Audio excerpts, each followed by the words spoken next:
Okay, तो next हमारा आता है air transportation scenario in India.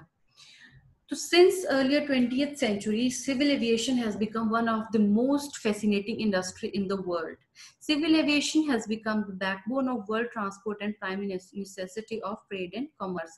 हमारी जो एयर ट्रांसपोर्टेशन फैसिलिटीज थी वो 20th सेंचुरी से स्टार्ट हुई थी, और जब से ये स्टार्ट हुई है तब से लेकर आज तक ये पूरे वर्ल्ड की बैकबोन बन चुकी है. मतलब हर एक काम के लिए, whether it's tourism, whether it's trade, या कोई भी इस तरह का काम है, उसके लिए हमारी जो एयर ट्रांसपोर्टेशन है वो हमारी सबसे प्रोमिनेंट है, सबसे ज्यादा इंपॉर्टेंट हमारी जो है मोड ऑफ ट्रांसपोर्टेशन इस टाइम पे ये बन चुका है. In 2008, commercial services segment of aviation, comprising of more than 900 airlines and 22,000 aircraft, carried more than 2 billion passengers and 85 ton of cargo on more than 74 million flights to more than 1700 airports in more than 180 countries worldwide.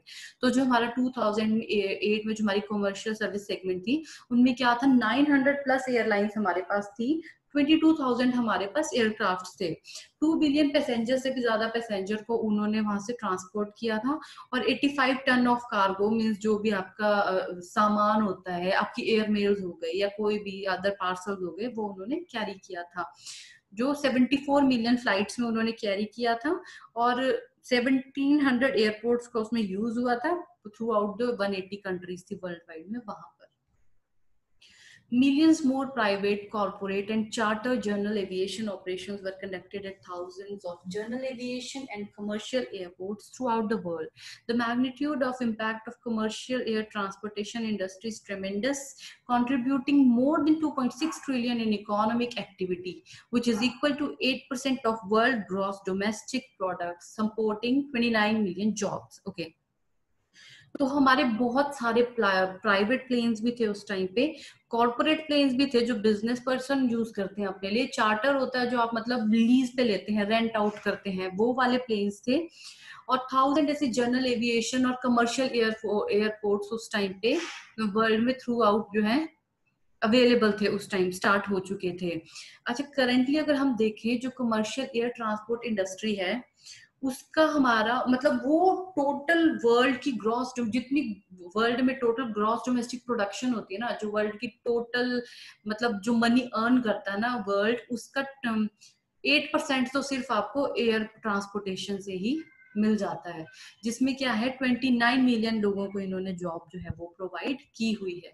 तो इसका magnitude बहुत ज्यादा है, मतलब इसकी बहुत ज्यादा importance है, कंसिडर करें अगर हम अपनी इसमें, अगर overall economy through out world की कंसिडर करें तो इट इज वेरी इंपॉर्टेंट.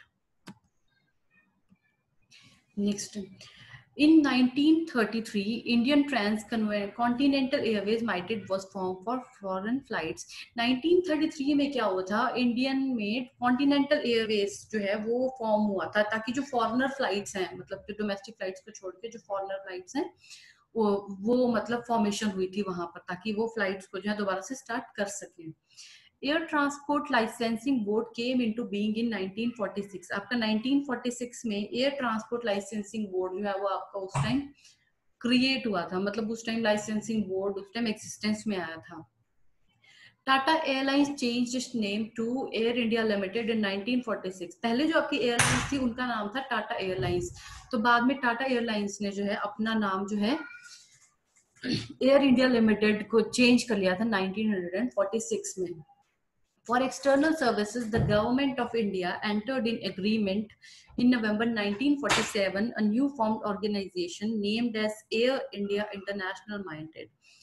जो कि एक्सटर्नल सर्विसेज थी उसके लिए जो गवर्नमेंट ऑफ इंडिया ने एक एग्रीमेंट साइन किया था 1947 नवंबर में, उन्होंने एक नई ऑर्गेनाइजेशन बनाई थी और उस ऑर्गेनाइजेशन को उन्होंने नाम दिया था air India International limited. Okay, it inaugurated its first international service to London on June 8, 1948 via Cairo and Geneva with a fleet of 3.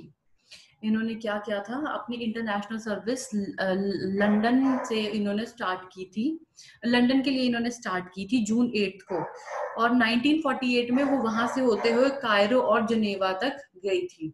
ठीक है। Air India International Limited was renamed as Air India International Corporation. पहले जो हमारा नाम था air India International limited, उसको दोबारा से जो नाम दे दिया था एयर इंडिया इंटरनेशनल कॉर्पोरेशन, उसको नाम दे दिया था। ऑन August 1, 1953 एयरलाइंस, जो 1953 में 1 अगस्त को जो एयरलाइंस थी आपकी, उनको नेशनलाइज कर दिया गया था।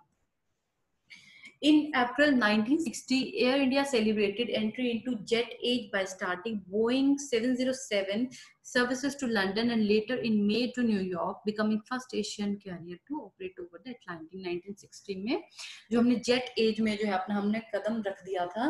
और बोइंग 70, बोइंग जो है आपकी कंपनी है, मैन्युफैक्चरिंग कंपनी है जो एयरक्राफ्ट को डिजाइन करती है और मैन्युफैक्चर करती है और उसको सेल करती है। तो इन्होंने बोइंग 707 नाम होते हैं एयरक्राफ्ट के, बोइंग 707, 787। तो बोइंग 707 सर्विसेज इन्होंने लंदन के लिए स्टार्ट की थी। बाद में वो सर्विसेज इन्होंने न्यूयॉर्क के लिए कर दी थी। इस तरह से जो सबसे पहला एशियन कैरियर बन गया था ये पूरे अटलांटा में, अटलांटिक ओशन पे ये हम सबसे पहले थे। In July 1967, the government of India set up the International Airport Committee under the chairmanship of Mr. J.D. Tata to advise the government regarding the improvement required in existing international airports in India for continuous growth। तो आपका जुलाई 1967 में government of India ने एक setup किया था international airport committee. उसके जो chairman थे मिस्टर J.D. टाटा थे। तो उनको क्या था, उन्होंने एडवाइस करना था गवर्नमेंट को कि जो आपकी एग्जिस्टिंग जो फैसिलिटीज हैं एयरपोर्ट की, उनको हम फर्दर कैसे इंप्रूव कर सकते हैं नियर फ्यूचर में, ताकि जो हमारी जो ग्रोथ है वो कॉन्टिन्यूस रहे। मतलब वो इम्प्रूवमेंट चाहते थे कि किस तरह से हम कर सकते हैं, कोई भी हमारे अगर ड्रॉबैक्स हैं हम उन पे काम करें और फिर उसको आगे ओवरकम करके हम और ग्रोथ करें। On January 2nd, 1971, Indian Airlines inaugurated the daily Boeing 737 services on Bombay, Calcutta and Delhi Bombay sector। तो जनवरी 2 को 1971 में इंडियन एयरलाइंस जो है वो इनॉग्रेट हो गई थी। जो आपका डेली बोइंग 737 थी वो बॉम्बे, कैलकाटा एंड दिल्ली बॉम्बे सेक्टर को वहां पे स्टार्ट हो गई थी।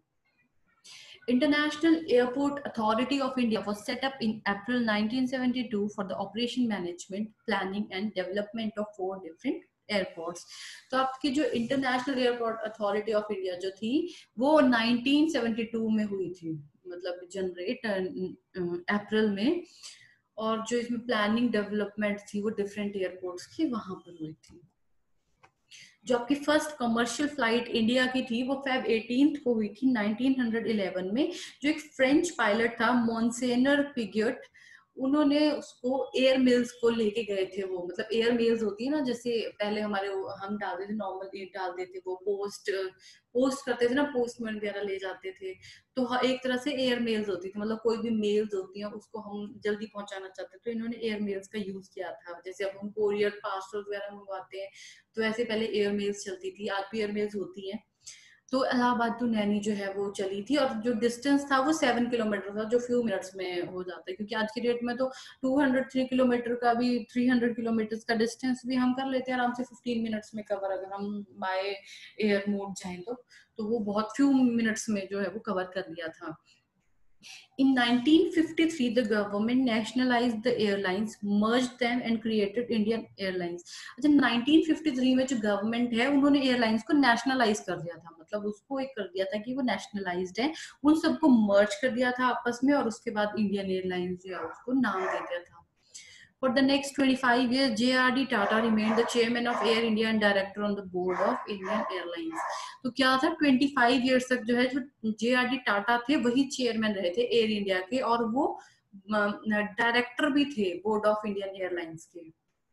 तो अच्छा, फिर इसका लास्ट में क्या था कि for many years in India, air travel was perceived to be an elitist activity. This view arose from the Maharaja syndrome due to high cost of travel। So what does that mean? कि क्या होता था पहले, अगर हम आज से कुछ साल पहले कंसीडर करें जब ये सर्विस स्टार्ट ही हुई थी, तो हम भी जैसे कोई अगर बाय एयर ट्रैवल कर रहा होता तो एक बहुत बड़ा मतलब ऐसा होता था कि वो बंदा बहुत पावरफुल है या वो बहुत रिच है, क्योंकि उस टाइम पे जो है जो कॉस्ट थी एयर ट्रैवल की वो बहुत ज्यादा थी और उसको हर कोई अफोर्ड नहीं कर पाता था। तो उसको महाराजा सिंड्रोम इसीलिए कहा गया है कि जो बंदा उस टाइम फ्लाइट्स में जाता था उसको महाराजा की तरह ही ट्रीट किया जाता था, क्योंकि जो कॉमन पीपल थे वो ऐसे ट्रेवल नहीं कर सकते थे due to high cost of the air travelling. तो ये बहुत पहले की बात है। अब उसके बाद क्या हुआ, आपके जो एयरक्राफ्ट्स हैं उनका नंबर भी बढ़ा, थोड़ा जो आपकी जो इनकी कॉस्ट है वो भी थोड़ी रिड्यूस्ड हुई, तो उससे क्या हुआ, जो कॉमन मैन है वो भी उसको फैसिलिटीज को अवेल कर पा रहा था। तो आज की डेट में मोस्ट ऑफ द पॉपुलेशन आपने देखा होगा वो ट्रैवल कर लेती है, लेकिन अगर हम अपने मतलब अपने एंसेस्टर्स से पूछें कि अगर उन्होंने ट्रैवल किया तो उनके लिए बहुत बड़ी चीज होती थी, क्योंकि वो बहुत ज्यादा कॉस्टली था और उस टाइम हमारे पास इतने सारे रिसोर्सेज नहीं होते थे। तो ये थी हमारी एयरपोर्ट इंजीनियरिंग की हिस्ट्री, उसका इंडिया में सिनेरियो। एंड नेक्स्ट टॉपिक जो है वो हम अपने नेक्स्ट लेक्चर में कवर करेंगे। Till then thank you, that's all.